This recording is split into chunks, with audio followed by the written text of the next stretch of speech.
Thank you, Marty, and hello, everyone. It's really good to be back with all of you again for another terrific webinar. This one looks like it's going to be really promising. Before we jump into the webinar, let me just say a quick word about Wallace Center. The Wallace Center at Winrock International has been a leading organization in the movement for a more sustainable and equitable food system for over 25 years. Today, the center supports entrepreneurs and communities as they build a new 21st century food system that's healthier for people, the environment, and the economy. The center serves a growing community of civic, business, and philanthropic organizations involving a new good food system in the United States. In particular, we're focused on advancing regional, collaborative efforts around the country to move good food, healthy, green, fair, and affordable food, beyond direct marketing realm into the larger scale wholesale channels. As Marty's explained, the NGFN is a key initiative of the Wallace Center, and you can see the connection between the two. The NGFN webinars, like this one, are designed to be a technical assistance platform that offers expertise, innovation, and experience from various regions of the country. So with that, let me introduce you to today's presenters. Karen Karp is a respected entrepreneur, project manager, and food business consultant. She's founded Karp Resources, a food and agriculture consultancy, in 1990. As president of the company, she brings over 25 years of specialty food retail, agriculture, and restaurant experience. Karen holds a bachelor's degree in fine arts from the Parsons School of Design and a master's degree from the University of Bath School of Management's Responsibility and Business Practice program. Winning honors in her thesis, How Does Food Sustain Us?, Ms. Karp co-wrote the curriculum in culinary entrepreneurship for Mississippi University of Women, now a minor degree at the university, as well as the book Gourmet to Go, a guide to owning and operating a specialty food store. Not only that, there's more, folks. Ms. Karp was a winner of the 2008 Enterprising Women Award, serves as the Director of Business Innovation for the Sustainable Food Lab, is a member of the Women Presidents Organization, and sits on the board of the Food Alliance. On a more personal note, Ms. Karp farms oysters near her home in Southland, New York City. In addition to that rather scripted, let me just say personally, over the last couple of years I've had a chance to work with Karen, and it's been a real pleasure. She's really dynamite and has a lot of great experience and insights, as you're going to find out today, so we're extremely pleased to have her with us today. Not only that, she's brought along two of her rising stars as well, so we're excited to have them as well. Let me introduce you to Shauna Cohen, who is Grow New York City's wholesale market specialist, working to strategically grow the wholesale green market, New York City's only dedicated marketplace for wholesale trade and locally produced foods. Previously, she was a senior consultant with Karp Resources.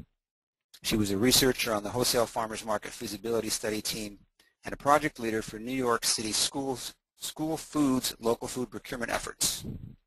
Just on a side note there, Grow New York City is a HuFed grant recipient this year, so we're excited to have them on the call and excited to be able to invest in their success. In addition, the Grow New York City is going to be profiled in the NGFN's coming newsletter, which is either out today or out very, very soon. Jeff will say a little bit more about that at the end. In addition, today we have Emily Sandusky, who is a consultant with Karp Resources, and she's joined Karp Resources in 2008. Her focus areas include market research and analysis, policy analysis and advising, evaluation, and support for Karp Resources' work with the New York City Green Cart Vendors and Good People Division.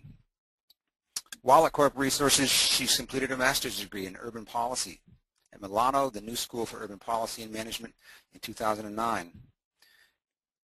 There, she focused her studies on the New York City environmental and food policy. Her graduate work included a formal study and analysis of policies that impact the supply chains that bring regionally produced fruits and vegetables into New York City. Now that's a nice segue, because the only thing I want to say before Karen really outlines what she's going to talk about is that, picture trying to do this kind of work in as dense and as large and complicated regulatory and politically as a city as New York City. And you can find some newfound respect for these folks who are really trying to get something done in a pretty complicated environment.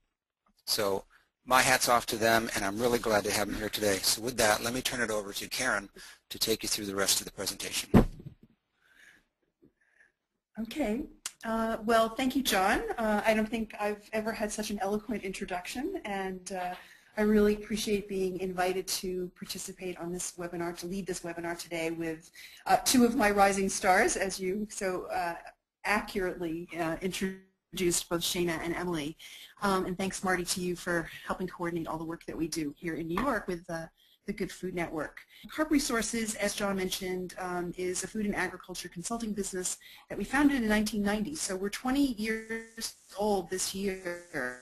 And over the last 10 years, we've had a very strong focus in bridging the gap between local and regional ag supply and the New York City market. First 10 years, we really spent working different sorts of demands and needs and market structures, and for the last 10 years we've been really focusing on supply and now linking the two, demand and supply. This session was a little bit kind of co-designed in terms of the title, leveraging existing infrastructure. A lot of what the National Good Food Network works on is understanding what kind of infrastructure is necessary to build a good food supply in different regions around the country. And we do that work too. One of the things that we found, however, and it's become one of our company's approaches, is to really look within the infrastructure that exists today to see where new models, new initiatives, new incentives, new people, new ideas can be built into existing infrastructure. The photo on the right side of your screen is a photo of the Hunts Point Terminal Market here in New York City, the produce terminal market, which is the subject of much energy, much debate and much concern here in New York City. In effect, the Hunts Point Terminal Market could be considered our food hub in New York City, as about somewhere between $4 and $5 billion worth of fresh fruits and vegetables are shipped into and sold through that market every year. We're going to talk a little bit about the relationship of the Hunts Point Terminal Market to some of the other projects that are going on in the city. The agenda today, a little bit of introduction to who we are and what we do, how we got started in this infrastructure, and we're going to talk about lightly 3 case studies of projects that we either recently completed or are currently working on, which are listed here. We're going to summarize our infrastructure approach, and hopefully we will have time for questions and answers at the end. So, sorry about that. Karp Resources was established 20 years ago, and most of the things that we do focus on the following kinds of activities. We broker relationships and develop strategic solutions to food and organizational problems, mostly in the food and agriculture sector. We develop cutting-edge strategies for operational and marketing solutions, which means that we get in the ground and we're on the ground with our clients and with their partners working to solve the problems that they have in their food system work. And we build, most importantly, we build cross-sector programs among unlikely partners. People come to us to link manufacturers and farmers, community groups and corporations, developers and food educators, all who gain a lot of leverage by working together, but didn't really know how to make those connections and work together and speak the same language. So we consider ourselves significantly brokers of language and concepts. Okay, we have 2 divisions. One is what we call internally our Good Food is Good Business division, where we work specifically with food and agriculture initiatives in the public and private sectors, doing 4 specific things: strategic sourcing, feasibility analysis, market research, and business planning and evaluation services. About 4 years ago, we realized that a lot of the clients and projects that we've been supporting were doing really well with the concepts and the business models themselves, but they needed to have more effective people working within them. So we established a new division within the company, which we call Good People Are Good Business, that where we work with our clients to build leadership and organizational effectiveness through talent performance management, organizational assessment, capacity building, executive coaching, recruiting, and employee engagement services.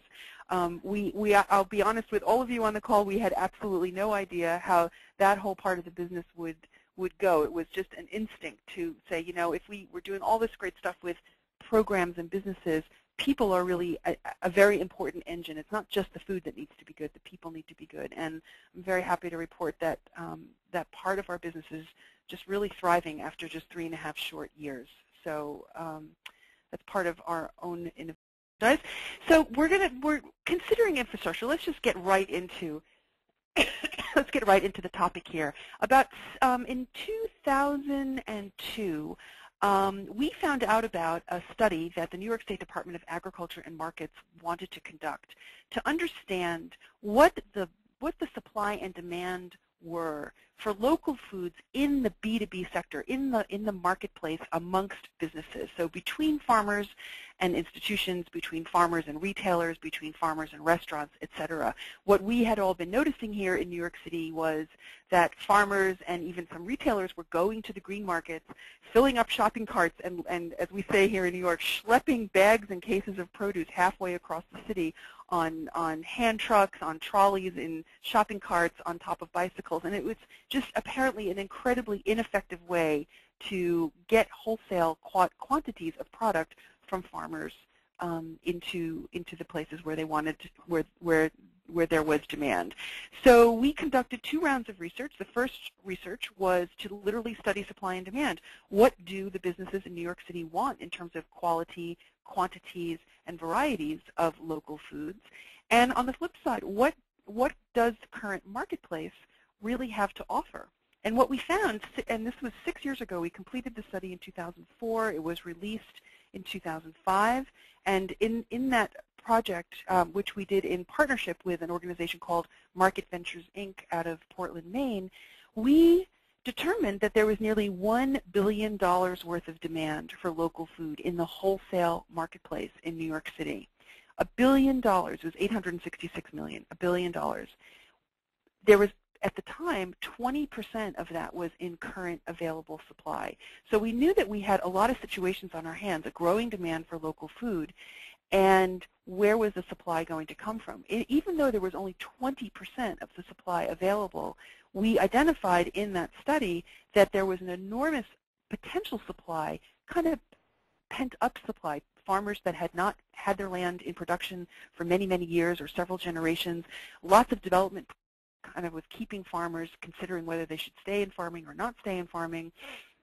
And really part of what our study did was illustrate to the agriculture community what kind of potential there was if more land and more technology were to be utilized to increase the local supply. So in that project, like in many others, we asked ourselves, what problem are we solving? You can advance the slide. Thanks, Emily.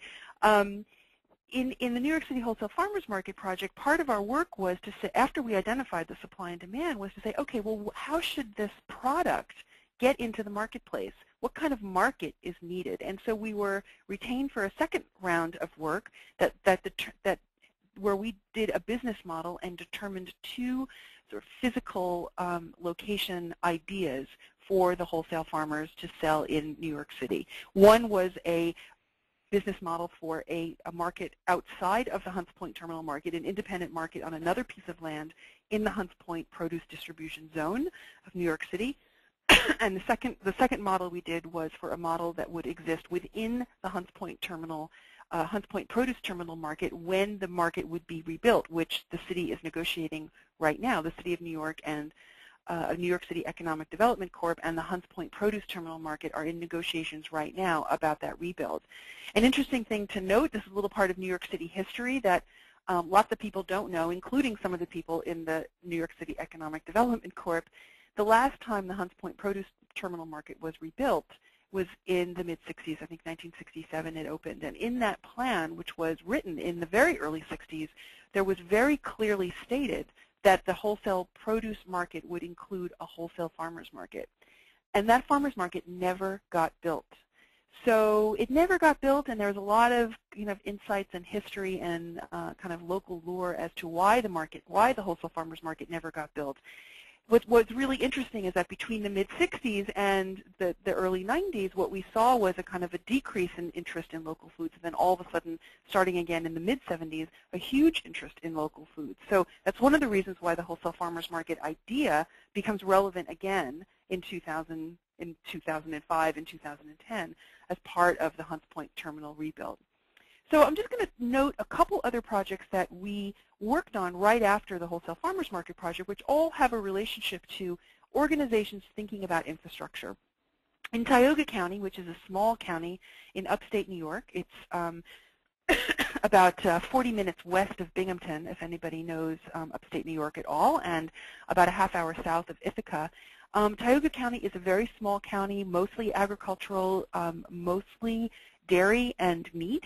And the type of dairy and meat that is produced in Tioga County is significantly sold into commodity chains. So farmers raise animals, they send them to slaughterhouses, the meat goes into commodity supply. The same with milk. And the Economic Development Department was faced with a very interesting situation in Tioga County. The picture we have here, it says North 15 and West 17. It also says West 86. Well, that interstate is brand new. And as an interstate was being planned by the U.S. Department of Transportation, part of what they do in planning an interstate is to plan what kind of industry is going to be supported by an interstate going through it.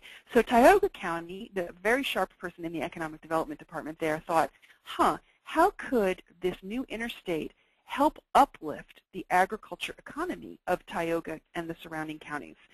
And Tioga is a very small county, and so we actually ended up studying 5 counties in the area of upstate New York. And the project was to study a cooperative marketing and distribution concept for the agriculture producers in the region.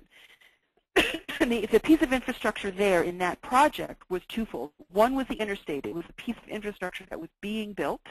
The second was what kind of local piece of infrastructure could support the farmers to sell into markets, and New York City was one of the targets, as was Philadelphia. Those are both cities that are relatively nearby to Tioga County. What kind of other infrastructure should the county consider building or establishing to support farmers to sell into these markets now that there is an interstate going forward? The uptick of that project was there wasn't a high interest at the time among the agriculture producers in the region. And again, this is like 5 years ago, so things could have really changed. But it was the farmers and the agriculture producers in that region in aggregate were not quite ready to think about direct marketing to cities like New York City and Philadelphia. On the right side of the screen, you see a picture of some kids learning how to farm in upstate New York. There is a catering company in New York City called Great Performances. It's the largest woman-owned catering business, I think, in the United States, and it is one of the largest independently owned catering businesses in New York City.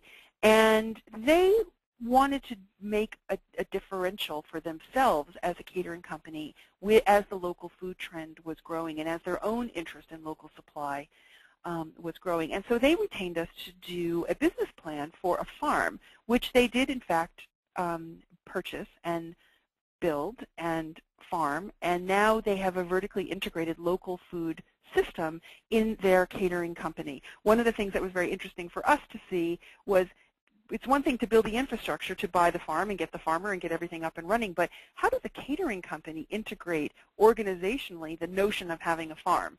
And over the first few years that they had the farm, there was almost a certain type of resistance is a little bit too strong a word, but there was a little bit of a, we don't know how this interfaces with our world among the salespeople in the catering company who didn't quite know how to sell their corporate clients the notion of a farm. And now, 5 years later, it is the thing they talk about all the time. It's the first thing they talk about when they get on the phone, and they want to say, do you know about our farm? So it went from being sort of an obscure, disenfranchised piece of the organization, the farm, to a very important part and a very value-added part of the organization. We know a lot about it because we share an office with Great Performances, and I personally sit next to their lead salesperson. So I hear her on the phone every day selling the farm, selling the product from the farm, not selling the farm. The next project I just want to touch on before we go into our case studies are 2 projects that we did in Louisville, Kentucky. The first project was actually the second project on your screen. We were asked to do a analysis of how the 10 to 16 counties surrounding Louisville could more directly support the growing interest in local foods in the city of Louisville. Now, the thing that's interesting about this project from my perspective, it is the city instigated a local food strategy. The city said, how can the region support us better? In New York City, we have a very different situation where we say, this countryside, it's very nice that we have this countryside and we really all love our local food, but we don't have any jurisdiction or policy or legislative power over the regions around us. So there's almost like a mentality difference between Louisville and New York City. Louisville feels very much a part of its surrounding counties as one big region, an economic region, whereas New York City is constantly having this struggle between the New York City region and the regions in the county surrounding and upstate New York. It's just a little bit of a mentality thing. We were asked to look specifically at the need and the potential for a downtown retail farmers market at the beginning of the project. By the end of the project, we were looking at a number of other strategies, and where they landed was to retain, excuse me, recruit and retain somebody to be a public interest broker to continue to build the momentum between the producing counties and the consuming city in Louisville and Jefferson County. That project led us into a fun study. I just wanted to mention it because it's very unusual. Brown-Forman, which is a very large international spirits branding company, famous for Jack Daniels and a lot of other things, looked at their Fetzer wine line and said, you know, we do this great sustainable agriculture work in wine. What could we do with spirits that might have the same kind of market cachet? And so we did. It was a very small, very contained project, but it was really fun to sort of help Brown-Forman think through what a sustainable bourbon would look like, and working in a regional agriculture marketplace where they are essentially a global commodities purchaser for the products that they distill. So it was a little bit like, how does a big global corporation look regionally to create a differentiated product? How do you use the stills? How do you use the plants? What kind of bottles do you use, et cetera, et cetera? So that with the infrastructure there was a distillery and a bottling plant and distribution systems. That was the infrastructure that was looked at to ask the question, how could we have a more sustainable product in our, in our offerings?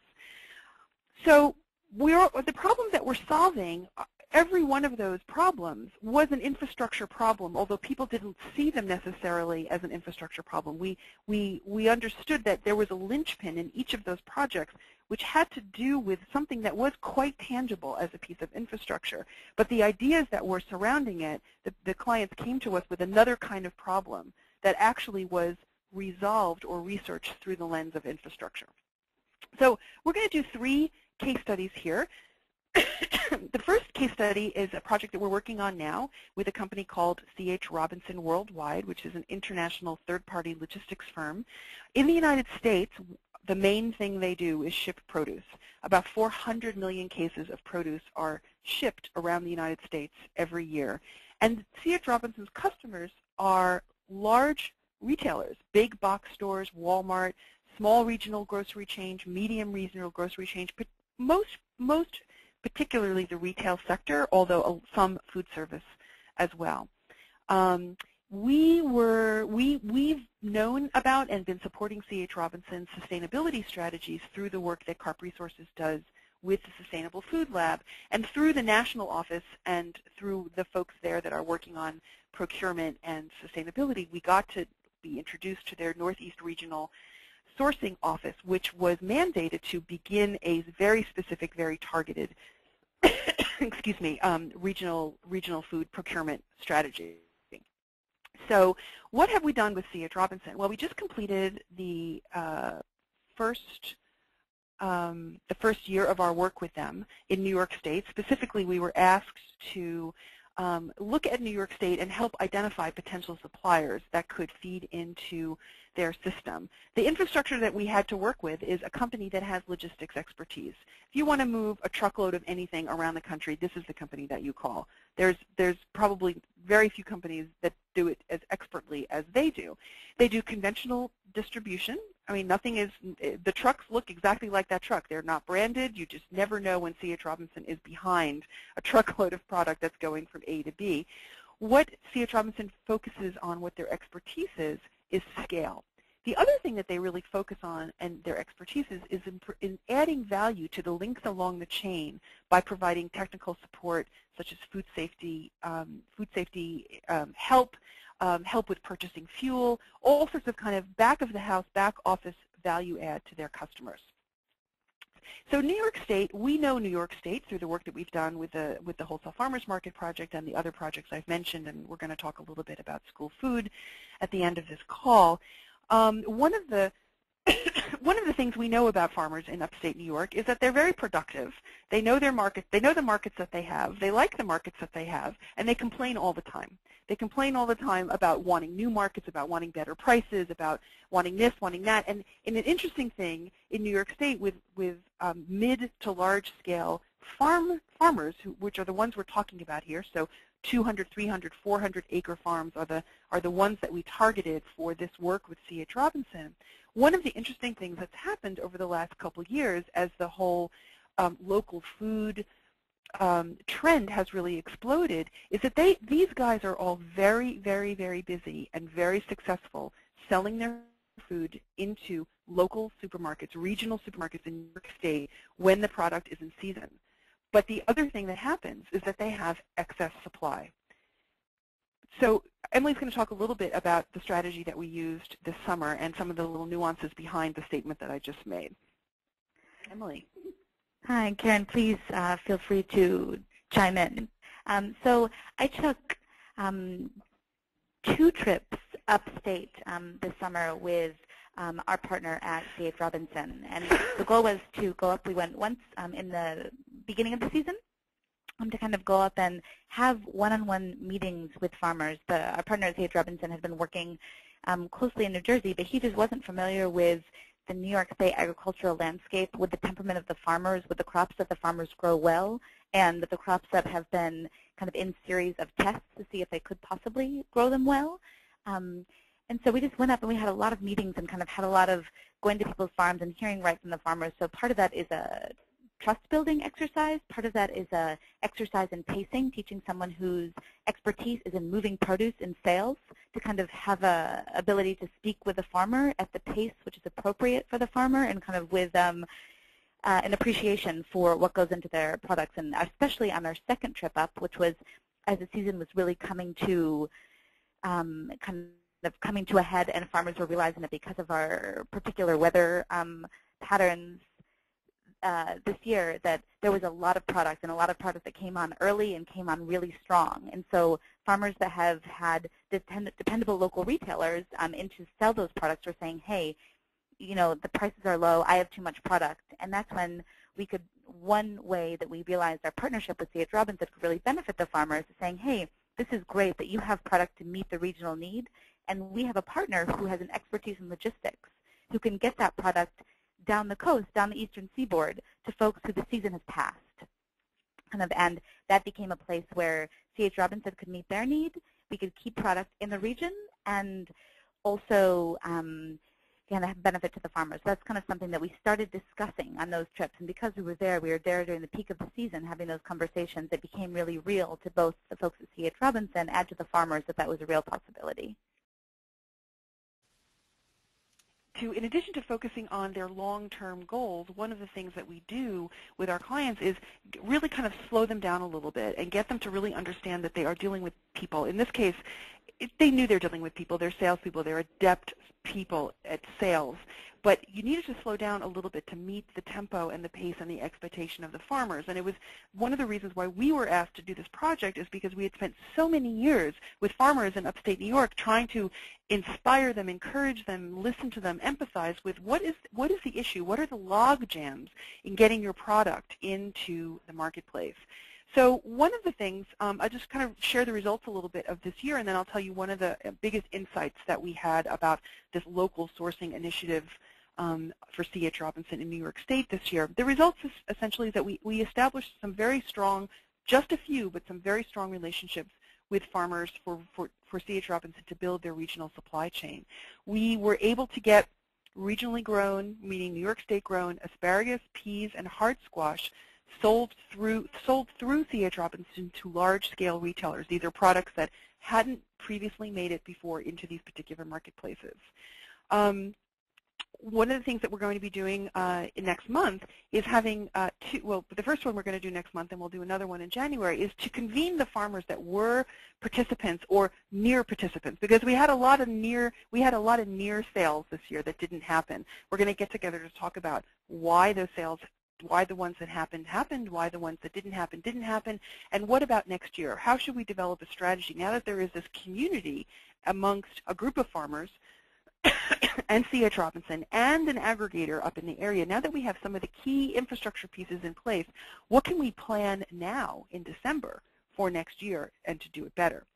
One of the things I wanted to mention, in addition to the fact that now there is a new demand for fruit among one of C.H. Robinson's customers. So part of our 2011 strategy is going to be going further west in New York State to go back to some of the fruit farmers that we had worked with for New York City school work and really understand where there is potential to keep local fruit within the state. But one of the things I was going to mention as a very, very, very important idea of a strategy for next year is to build on the core of what C.H. Robinson does really well in the season. What they do really well in the season is have a very, for this group, it might seem a very long regional supply chain for a particular product, let's say corn. One of the things that we learned from the farmers in New York State as the local food trend was growing is, you know, we're shipping all our stuff into supermarkets and it's doing really well, but you know what, we still have 20% of our product that's not getting to a market. How can, there's so much demand, the supply elevated, but the supply is already at the same, is all available and ready at the same time, literally within the same 3 to 4 weeks. So a company like C.H. Robinson can take that and work with the farmers to create a longer, a wider distribution range for their product at the same time that they're developing and executing a local food strategy for farmers to sell their products into, let's say, a Walmart distribution center in New York State. That product is ready when it's ready. Even Walmart won't be able to buy it all. Where else in the region can C.H. Robinson ship it where the supply may have already started to peter out a bit because the season is over? So corn is a good example. Corn is a strength of C.H. Robinson. They have customers all over the country that purchase corn. What if we take the corn that's available in New York State and when it's really ready and when it's really great and just ship it a little bit further south, some of the supply a little bit further south, to areas where corn may have already started to expire for the season. So that it's we call it, excuse me, internally a regional extension strategy. And that's that we expect that to work very well for the farmers because it will take supply that they can't get to the marketplace through C.H. Robinson or others and have a new market for it. And together that we think that makes a very viable local food strategy. The next, we're going to just move along. I'm noticing the clock. The next project I want to talk about is the New York City Green Cart project. This project is an initiative of the New York City Department of Health. There are 1,000 available permits for individual entrepreneurs to sell fruits and vegetables in low-income communities. So for the part of the Good Food Network that focuses on access to low-income communities of good, healthy food, the New York City Green Cart project is a very interesting model. This model does not focus on local food, but we're going to tell you a little bit about how it works and why it is in the family of infrastructure, the family of this conversation we're having about infrastructure. So the next slide, please. The existing infrastructure that New York City Green Carts uses is a very strong culture of street vending in New York City, strong history, strong culture of street vending. We have a built-in permitting and inspection process through the New York City Department of Health. We have companies in the city that build carts. We have lots of produce wholesaling and produce distribution businesses and sectors. So we've got really everything you need to have a push cart business in New York City. We've got right here. Most importantly, the policy and the legislation and the permitting process, which a lot of cities do not have. Cities that are interested in replicating a green cart model don't have these kinds of policies and procedures embedded in their government. What infrastructure are we missing? Well, right away we learned that the need for fruits and vegetables in low-income communities is because there isn't fruit and vegetables in those communities, which means there isn't existing street vending businesses selling fruits and vegetables in those communities, which means that there's no place for these people to put their carts. So New York City has lots of places for street vendors to put their carts, but they're all near the sort of midtown, highly populated, more gentrified areas of New York City that have the most vibrant street cart culture. So one of the things we've had to build and work on, and it's going very slowly, I got to tell you, we just finished our 3rd season of supporting the Green Cart project. We are barely making a dent in establishing new cart storage facilities, which are called commissaries. Another missing infrastructure is very, very small-scale produce distribution businesses. Although there are hundreds of them in New York City, they are not necessarily oriented to making street-side deliveries to fruit and vegetable carts, and not street-side deliveries to fruit and vegetable carts in the areas where green carts exist. So one of the things we are identifying are high-functioning green cart vendors who have a truck, to support them to understand how they could start a small-scale distribution business to sell to their own carts as well as to other carts around the city. One of the things we have, and it is a little bit precarious, is an accessible government liaison. We have contact with the health department, but when the support, the excuse me, foundation support for this project goes away, that connection between the work that we do supporting the vendors and the New York City Department of Health will likely go away, and that will be a piece of infrastructure we're going to try to get built through some other community-based organization over the course of the next year. So the next slide, what are some of our strategies? You know, the project was really built on the notion of if you build it, they will come. If you put fresh fruits and vegetables in low-income communities, people will buy it. And our job is to focus exclusively, well, not exclusively, but for the most part, to focus on the vendors. What do the vendors need? Our job is not to focus as much on building demand, but on building up the infrastructure for the supply. So in terms of building it and they will come, you can't just put a street cart in the middle of any community that has lousy produce on it and expect people to buy it. Just because there isn't a high quantity of fresh fruits and vegetables in these communities doesn't mean that the communities are going to tolerate low quality of fresh fruits and vegetables. So one of the things that we focus most strongly on is making sure they have good quality produce on the carts. The other part of our strategy is that we are adding social value to an existing business model. So there are street carts all over New York City, and about 400 of them sell produce. But now there are 475 more carts selling produce in low-income communities that have to bring an extra message with them, and that extra message has to do with combating the effects of diet-related illnesses and increasing access and food stamp usage, et cetera. The other thing that we do is we provide business support services and help the vendors navigate through the bureaucracy, which is, as John alluded to, big and ugly in New York City. If you are an independent small business person who doesn't speak English and you want to try to avail yourself of an entrepreneurship opportunity with the City of New York, the good side is there's lots of opportunities. The bad is so difficult to work your way through the process. It's just very, very cumbersome and not very friendly.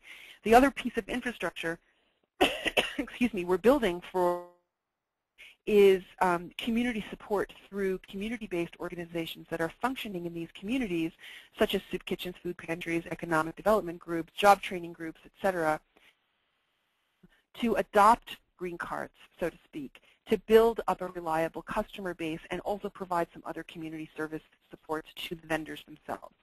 So it's another piece. It's a little bit unusual in some of the in that it doesn't deal directly with agriculture, but one of the things I'm proud to say is that we were able to organize a promotion on the green carts this fall with the New York Apple Association, where we were able to get green cart vendors discounts on New York State and provided them bilingual marketing materials to support the sale of those products on the green carts. And we hope to do that with more local product next year. So the next slide, we're going to go to the third case study for tonight. We're going to talk about the results of, oh yeah, let's go for, sorry Emily, this is funny because we weren't planning on forwarding each other's slides. I want to go to the third case study, which actually is the first in terms of the chronology of these three. And I want to have this opportunity to bring in Shana Cohen to the conference of Karp Resources at the time, and she was really my sergeant at arms in helping us understand big, bulky infrastructure, which is New York City school food. And how are we going to get a local procurement program up and running business organization. So I'm going to just give you a little bit of the background. It's New York City, and then Shana will, I'd like Shana to contribute a little bit to how we designed our strategy and why we think it was a good strategy to have. As you see on this slide, New York City has serves about 860,000 meals a day in about 1,500 schools. There are 1.2 million children in the school system. The local procurement initiative grew out of something called the School Food Plus initiative, which had three core purposes, as you see there on the screen. And, and for the local procurement piece, it was very important to identify manufacturers in the region and to work with the school food, what they call the Department of Technology, to orient their specifications to local supply. So the next slide, please. So Shana, I'd like you to talk a little bit about the infrastructure that we with the local procurement program, and also how we designed and took our approach. Great. Essentially what we found, we started off by kind of digging deep into school foods procurement program, what they use, how they get their food, how they use it, how they prepare it, just basically how it works, and where it goes to. And what we found is that they work with 4 distributors who are contracted at the beginning of the year, and those distributors divide up the boroughs of New York City and provide all of the cafeterias. So in order to get into school food, we had to get into the distributors. And those distributors, you know, their contracts and other stuff, they are a slim margin business themselves. So encouraging them to find new products and new suppliers that they weren't used to try new relationships with people who were going to work out, this was a big risk for them. And that was a big part of our work, was vetting suppliers, good matches for these distributors and for the school food system that they were supplying. So our strategy was to always work within school food's budget for additional grant money or any other kind of money that would be spent on food. And essentially we sort of tried to work 2 ways. We looked at everything that the school in terms of food. We tried to figure out what of those foods either is or could be produced within our region. And then we took a 2-prong approach, which was to try to replace foods they already buy with basically the same product but grown locally from a local supplier, and also to try to introduce new products where new products were needed or designed. And that was essentially how we approached it. Do you want to add anything to that, Karen? Nope, that was great. I'm minding the clock, and we're at 4:20. I just wanted to make sure that we can at least get through the presentation and hopefully take a couple questions. Sure. Do you want me to talk about a specific example? I think generally, I'd like it. Why don't you talk about the carrot story, because that seems to be the story that resonates with. One of the carrots, in searching out new suppliers, we found a carrot grower who was both of the right size to supply the food. He was in our region. He's in New York State, and he also was just very, very motivated to serve New York City schools and to improve school food and product, carrots being one of his dominant products at his farm, into the system. And so we looked at what they use, and we found, oh, well, they use a ton of these little carrot snack packs for all different kinds of things across the school food system. We thought, well, why can't we do something like that for New York? So we did a test run with the kinds of carrots that this farmer and a couple of others in his area grow, astonishing amounts of waste and relatively low quality when we tried to make those carrots into those little torpedo snack packs the place. It didn't really work, and it turned out that it didn't work because of the kind of variety that was being grown. So what we were able to do was to work with this farmer to work with a supplier who was very motivated and excited to get a new variety out, a variety that would work much better for this kind of processing.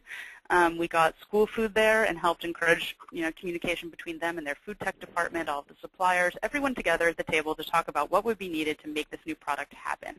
A trial planting was done, the carrots were brought in, the processing happened, and a snack pack was developed essentially by identifying infrastructure that exists. A company that had been doing apple slices for school food was used to do some of the initial runs of the carrots, working with a farmer who was interested in finding a variety that would work. In this case, the most interesting part was finding a product that existed here, and we could do something similar, but something somewhat similar that really met the needs of our region's growers and our region's buyers, and to create something new with that. Great. So let's go to the next slide. And so I want to just kind of give you a little bit of an overview of what we were able to accomplish in about 2.5 years. We didn't do it all alone. We were working with brokers of manufactured products that had been working with school food for many, many, many years, and were already on to some local food items that they didn't know why they didn't know that the local food thing was important to do, but they were already working with an upstate dairy cooperative on a yogurt project. But we were able to identify and touch, so to speak, about $5 million worth of regional foods that got into the city school system in about 2.5 years. Now, that's a lot. It's a very small percentage of New York City's budget, but it is still significant in demonstrating a question that still is being asked, which is, we can't even think about local food because it costs more. And I just want everybody on this call to understand that we had no budget, we had no excuse me, no subsidy. The only thing we had was our mindset to try to simply replace products that the schools were currently buying with local products. So one of the things that we feel pretty proud of, that because we could prove this, that it was possible, even on a small scale relative to their entire budget, in a place like New York City, that proof was used to support specification legislation that came out of the 2008 Farm Bill. And I guess ironically, New York City had the opportunity to leverage that legislation and create a local procurement policy, although they are actually moving forward to it more quickly than I thought. One of the things that they are, which is partially a result of our saying, listen, when we got plums available in New York City, Shana, do you remember the plums? Very much so. When we have plums in New York City, in New York State, they are a particular kind of plum. They're beautiful Italian kind of plums. They're much smaller than the plums that come from California. They're really good. They're really available in the market for them. But guess what? You need 2 of those to meet the USDA spec. Sometimes 3. Sometimes 3 to meet the USDA spec for a school by the USDA. So we had somebody who we called our local hero inside the city school system, who himself on and off to this project. But what he was able to do was to create some seasonal specifications for certain items that, no matter what, they were going to come in different form. They were going to be grown in different form. They were going to be a different variety. They were going to end up being a different kind of product. But they were at a relative price point. So the schools now are actually taking a list of, I think, about 10 items and creating seasonal turn-on, turn-off specifications for them, so that they can still have a national supply available to them, and in their mainstream system when the local supply is not available or too pricey. Probably one of the things I feel most proud of is that there are farmers in the region who still keep calling us and saying, are you still doing that work with New York City schools? Because we actually love selling into that market. People, particularly farmers, who had doubts about the sustainability of a local procurement strategy, or whether it was just a whim. A lot of producers came to us, local food thing, but is it really going to last? And so so we continue a little just information services to the schools, because we're not officially working with them now. But there is an ongoing interest in regional agriculture, and the executive chef of New York City schools has identified excuse me, a local supply of grass-fed beef that he was able to create an approved specification to the USDA, which is a very, very big deal, not only because if the meat can be purchased, and it's quite pricey compared to the meat that they get through the commodity system, but if the meat, it shows many things. It shows a new market for New York State beef producers, and we have a small beef industry, but a growing grass-fed beef industry. The other thing it really shows inside the organization, which is the executive chef of school food, who wasn't the most friendly to the local procurement strategy the whole time we were working on it, actually on his own made this whole thing happen. And his passion around it, I just spoke to him about this a week ago, his passion is driven by the passion for the farmer and the farm conditions in upstate New York. So in terms of infrastructure, we needed the distributors who were already purchasing the food. Without them, they're the linchpin. Without them, we would have had absolutely no joy in this local procurement work at all. But the other linchpin was really having the leadership and appreciation and the drive instigated from within the organization, a very big, bulky organization with 8,000 employees. It's a piece of infrastructure in and of itself, just the human resources infrastructure at School Food. And for somebody to get inspired and take a leadership approach and take initiative for something that he doesn't have to do because his job is already very big, and push it through and get a specification approved by the USDA is really moving the system forward. So I feel very, very proud to be associated with the folks at School Food and how they have taken things on in the way that they can take things on. So let's just head to wrap up here about summarizing what approach is. We were told we could stay on a little bit longer if people do have some questions. I know we haven't been able to answer a lot of the questions that have come in. I'll try to find a way to do that so that you can hear them. But let's just kind of summarize our infrastructure approach. So we really believe it's really important to know the problem you're trying to solve. Come to us and they say, this is the problem. We want more local food in the school. But that's not the problem they're trying to solve. The problem they're trying to solve is the infrastructure with which and by which the local foods need to find their way into the system. And in the case of the wholesale farmers market, the problem that we were trying to solve 6 years ago may be a very different problem now. We might not need a physical marketplace, or we might need a physical marketplace. A lot of things have happened in the past 6 years.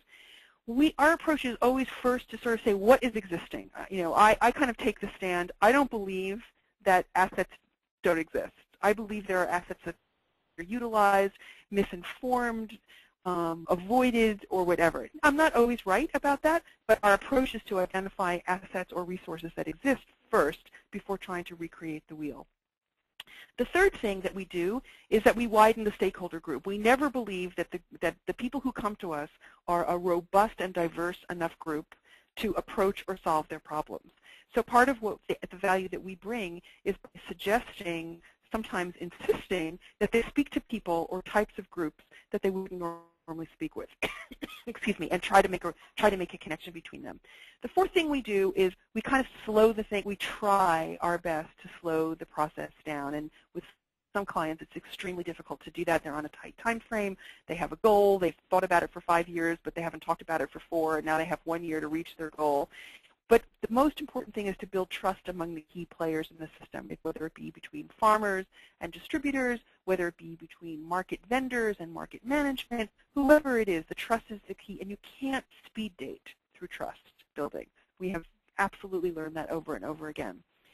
The next thing in terms of our approach is that because we are a business consultancy, we focus first on building the financial case for what we're trying to do. We build it strongly, we build it clearly, and then we find the ways to bring the social values into the business model, into the project, into the objective. So we kind of start with the financial first and go into the other 2 legs of the stool.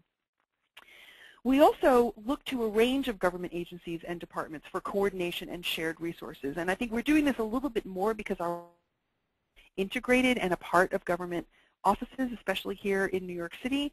But one of the things we've learned is that just because they're government agencies working on the same thing, it doesn't mean they're talking to one another. And it doesn't mean that they're utilizing their internal resources in a way that is collaborative and supportive of the end goal.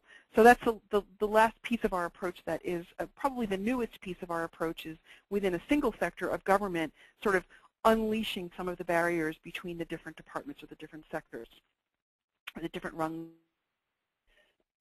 in those groups. And then the next slide, I think, is just our Q&A slide. Thanks, Emily.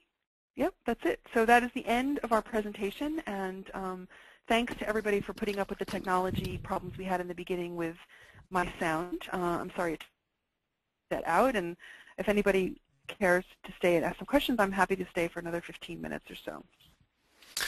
Great, thanks. Got through those technology problems and had a good chunk of information there. So, yeah, let's move into questions. There's a long list here, and I've kind of gone through, and I'll pull out some. We clearly don't, but let me start with this one. And okay. I think we're going to hear from Karen, Emily, and Sean, and you guys can kind of sort out who the best. Okay. So at one point you mentioned, there's a question that says, you mentioned finding log jams between the farmers and C.H. Robinson. So maybe talk a little bit about what are some of those log jams. Maybe comment, do you see those in other areas? Are these the kind of things that are commonplace? Well, log jams exist everywhere along the system. In this case, the biggest log jam that we faced this year, and I'm not saying that this is the log jam for the project overall or for the future of the project. The biggest log jam we had this year was the kind of broken rhythm of communication. So on one hand, there was all this urgency. We have organic, beautiful blueberries. I think they were in the slide there. We had a picture of them. They're ready to go to market. A sale fell through for the farmer. Can we get them sold through C.H. Robinson to a retail in New York City? And it literally had to be done in like 15 minutes, or those berries were going to, they had to get on a truck and go somewhere. Too quick to use the connections that we had built to really make a deal. It felt a little bit like gambling in a way. It was like on that trip, and we were like, what do we do? What can we do? What can we do to get these blueberries were so beautiful and so delicious. And then on the flip side, it also sometimes just took a long time for some communication to take place, like how many acres of corn have you planted? Well, sometimes it took like 2 weeks to get that answer. And it's an easy answer to get, and I think some of why it was slow to get some of that information was because the trust building didn't yet form a speed dial relationship. And that's something we definitely learned. This is Emily here, traveling with our partner at CH. Folks that he was regularly buying from and selling to, he was having a continual conversation with throughout the day. And kind of, I think what we were trying to do is kind of build that relationship and see what kind of communication and conversation would work best for these farmers, representing these farmers in New York State. So I think one of the log jams is that communication, and each kind of party learning to communicate in a way that works for the other. But again, as Karen said, I don't see that necessarily being a log jam into the future. Okay, let's stay with the CA study that you provided, because there's a number of questions about that. Another one, and you may have touched on this a little bit, but I want to hit it directly. It's about the aggregator. It says, what kind of aggregator close to the, what kind of aggregator was unique in this? Now, maybe that's C.H. Robinson, or maybe there's someone in between the farmers and C.H. Robinson. So tell us about that dynamic. There are a lot of different players that fit into the picture with a C.H. Robinson model. The one thing, if you ever meet anybody from C.H. Robinson, one of their sound bites is, we are the largest company you've never heard of, because they just don't have a very much of a brand. The other thing they'll tell you is that their strategy and their profitability over the last 50 years is built on their non-approach to business, which means they don't own any trucks, they don't own any warehouses, they don't own any facilities whatsoever. Now, there's a because they are starting to acquire some smaller produce companies that come along with warehouses or sheds. So even though what C.H. Robinson does is kind of provide the and the network for getting things from A to B. So some of the logjam, to go back to the logjam question, was, could we find the right size truck at the right size of volume, the right volume of product from A to B? They don't own the trucks, they don't own the warehouses. It was all about, picking and choosing the right assets to activate to make the sale happen.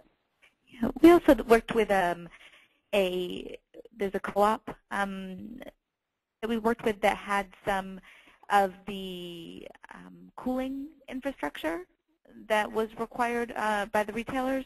So there was the farmers already had a relationship with the co-op and with that cooling infrastructure, so that was kind of taking advantage of some of the other existing regional infrastructure, and then C.H. Robinson having kind of the trucks to help move that, help move it efficiently, to a larger market. And did C.H. Robinson have those people in the queue, or did you guys have to find them? Combination of both. Combination of both. They had some, we had some. So our network was able to expand by virtue of being tapped into their network, and obviously their network was expanded by tapping into ours. I mean, one of the reasons they wanted to work with us is because of some of those smaller aggregators, co-ops, brokers that we have strong relationships with in the state that they just simply didn't know. Okay. Let's take one more on C.H. Robinson, and then we'll move. But this one kind of segues, I think, between this and the other case studies, and it's around price to the grower. So in a situation, what kind of price are they getting for the product? Are these folks also have other markets and selling directly, and does that price compare to those? And then maybe, like I said, segue to the price that some of the growers that are supplying some of the other models that you saw. So let's talk about price in general to the growers.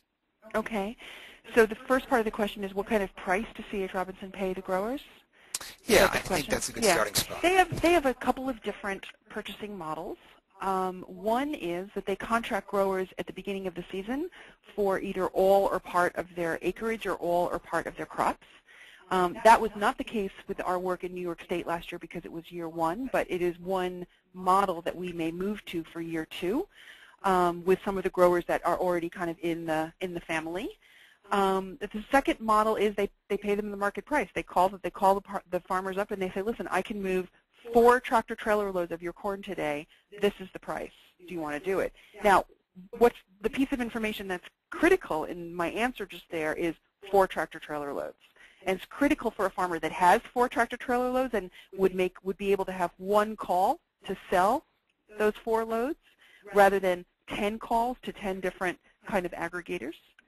The reverse of that question, the reverse of that is also true, like because they ship tractor trailer loads largely, tractor trailer loads, sometimes it's a call that needs to go to yet another person to coordinate that supply. But Emily has a part of the answer as well. One of the things that I was impressed by working with the folks in C.H. Robinson is when we would have a conversation with a farmer, he would say, what kind of prices were you getting for this last year, this particular product? What kind of prices would you ideally want to get for it this year?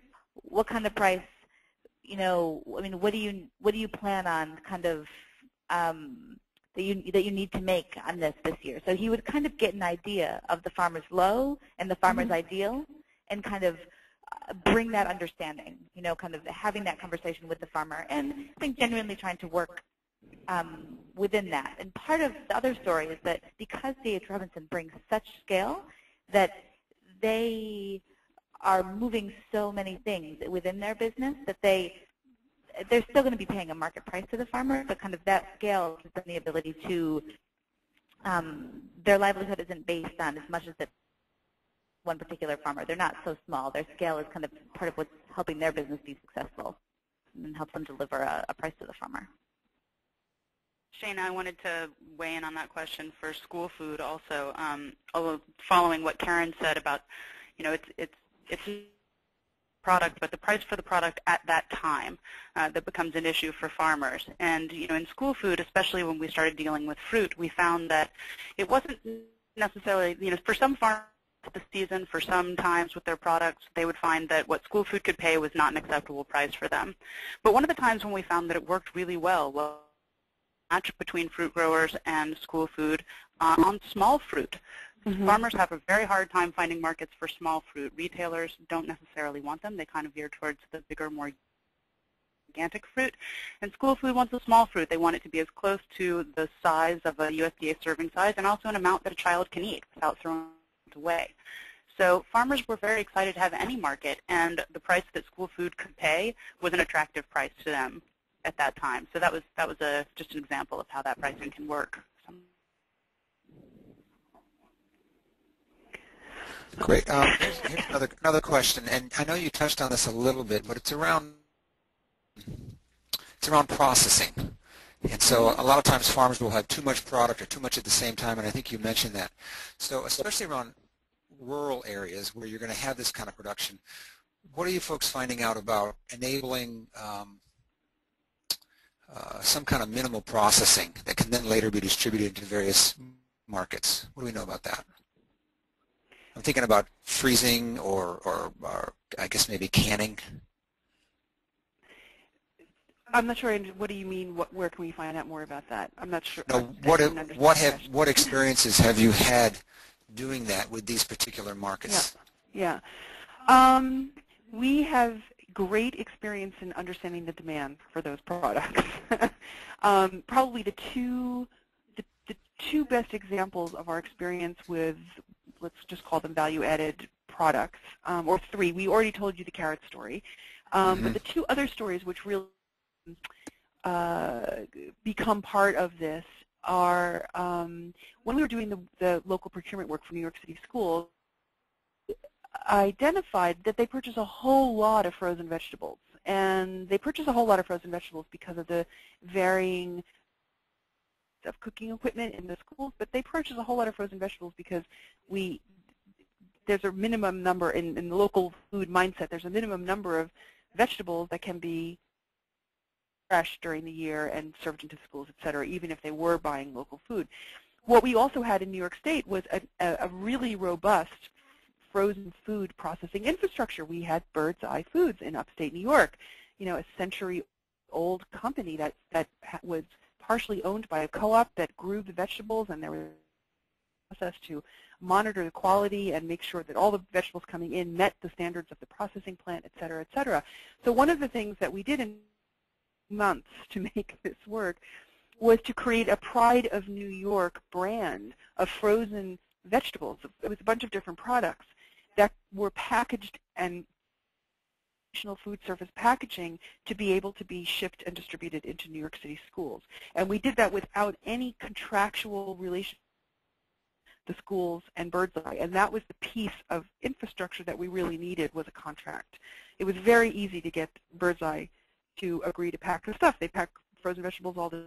It was no big deal to put a Pride of New York sticker on it because the products were coming from New York State. The mechanism that was difficult was the distributor's contracts and getting the distributor their supply. The second example we have of that is what we focused on in our third year of the local procurement work with New York City schools, which was a business plan for a frozen sliced peach manufacturing facility. And we love this peach project more than anything. We would love it even more if it would get built. But what we identified over the couple of years leading up to that third year, that one of the most desired products by school food are frozen peaches. And they desire them. They can be packed with, just water or juice. They didn't have to be packed in sugar. If they're frozen, not canned, they had a little bit more of a nutrition profile. The USDA supply system, they were shipments coming out of California into the USDA commodity supply, right into schools, very little or low cost to the school. And they liked them because they were frozen and they could defrost them and use them when they needed them. And they could use them on salad bars, they could use them for picnics, they could use them in the winter. It was really just a win-win for the schools. But the problem is that the supply dried up. So all those peaches were not available through the USDA system. So for 2 years we didn't hear anything about these peaches because they were getting them. Then when they stopped getting them, that's all we could hear. Peaches, peaches, peaches. Well, guess what? We actually produce a lot of peaches in New York State. And we also have a peach problem in New York State. The companies that the peach growers were sending their peaches to be processed for sending them to be pitted, sliced, and frozen, 50%, one of the two main facilities, which was just over the border in Canada. So we found a huge opportunity for a new frozen peach slicing business in New York State to be formed, which we ended up writing a business plan for. The business plan is still available to be, the opportunity is still available to be taken up on. Yeah, I'm going to chime in with the existing infrastructure piece, which was that the peach slicing pitting line was available for sale from this company that closed down, but upstate New York also already had a few, one in particular, an individually quick frozen tunnel. So we saw it as a really perfect match. We could, with the slicing and pitting infrastructure, the peaches would be ready to be delivered right into the IQF freezer, which would maintain a very, very high quality product and meeting a lot of the specifications that the schools demand for their use. And that particular IQF tunnel, because of the seasonality of New York State fruit and vegetables, was available during peach processing time. So that was really looking at, we had the fruit, we had the freezer, looking for a way to get the slicing and really get that business booming in New York State. So that's part of the reason why we loved that project so much. Well, that's great. Thanks for that really informative response. I got one more question. We're getting to the end of our time, so let me ask one more question, and maybe you guys can try to respond rather rapidly so that we can wrap up after that. And so we'll shift gears towards the green carts, and the question is, what types of community organizations were you most successful with when partnering with them with the green carts? That's a great question, John. And actually, there is actually a long answer, but I'll be as brief as possible. I appreciate that. I'm sorry. The community-based organizations that are the highest functioning partners, so to speak, for green carts are hospitals. Not all hospitals, but hospitals that have a particular focus on increasing the nutrition and healthy living of both their patients and their employees. So we have a partnership with Montefiore Hospital, which has 6 clinics in the Bronx, and they've adopted green carts, literally created a map and supported the businesses of green carts, about 8 green carts in a 6-square block area in one particular area of the Bronx, by sending customers to the green carts, writing prescriptions for fruits and vegetables and sending their patients to them when they release them from the clinics. Another very successful community partnership is with a group called Vámonos Unidos, which is an immigration social justice organization that supports the sort of acclimation of new immigrants into New York City through entrepreneurship support, legal support, and advocacy. And as the street vendor community in New York City is probably 90% made up of immigrants and very early stage immigrants, they've been a very, very good partner to us because they kind of function on the street, and they have very good relationships themselves with legal support groups and advocacy organizations and entrepreneurship support groups. So they do what we do, and now we're linking our services to theirs. So they're another really good example. Thanks so much. That was excellent. I'm going to turn it back over to Jeff to take us into home base here, but let me just thank you all for your attention and great questions, and thanks to our presenters for the information they've shared with us. So Jeff, take it away. Yeah, let me second that, thanks, and I'm really going to try to burn through this. So I just want to let you know that the NGFN webinars are the third Thursday of each month, 3:30 p.m. Eastern Time. The next webinar features a look at the financial side of things. Over the last 20 years, credit scoring systems have made it easier for banks to analyze risk and make loans to diverse worlds of small business, from car dealerships to coffee shops. Now, a group of sustainable agriculture leaders are working on a similar tool to help banks with the new paradigm-shifting generation of small, diverse food and farm entrepreneurs. To learn about the Financing Farming in the U.S. project and how you can participate, help more lenders get to yes with credit-worthy farms.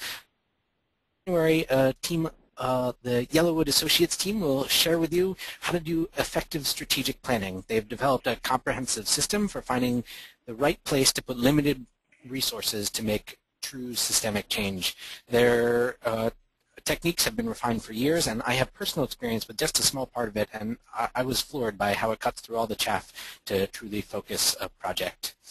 To register for either one of these webinars, go to ngfn.org/webinars. Again, we have a growing archive of all the past webinars, recordings, slides, written questions and answers, and other resources. Same URL, ngfn.org/webinars. So take some professional development time and watch one or two that you might have missed. Many of you know that the NGFN publishes a monthly. We mentioned this earlier, that Grow NYC is featured in this one. Also in the November has begun a cooperative agreement with the USDA to understand and support food hubs, local regional aggregation facilities. First, tell us that they're working in public spaces is trying to identify all the food hubs in existence in the U.S. Or those. So if you are a part of a food hub, let us know. There's a link on ngfn.org homepage, but you can also go to bit.ly/myfoodhub. There's a short series of questions, so we just know who you are. If you know someone else involved in a food hub, please let them know about this questionnaire. You can find the NGFN on YouTube, Twitter, and ngfn.org. And I'd like to encourage you to add your name, interests, your bio, other information to our growing database of people, organizations, and funders. This increases your ability to connect to people within your region and across regions. And if you haven't already, sign up for our email updates. There's a link on the ngfn.org homepage. Feel free to contact us at any time, contact@ngfn.org. And I do want to encourage you to fill out the survey that will appear on your screen momentarily. Thank you to all our presenters, and thank you for sticking it out for a little extra time. Great. Well, thank you, Jeff and John and Marty and everybody for hanging in there. It was really fun. Excellent. All right. Good. Till next month. Bye. Okay. Take care, everyone.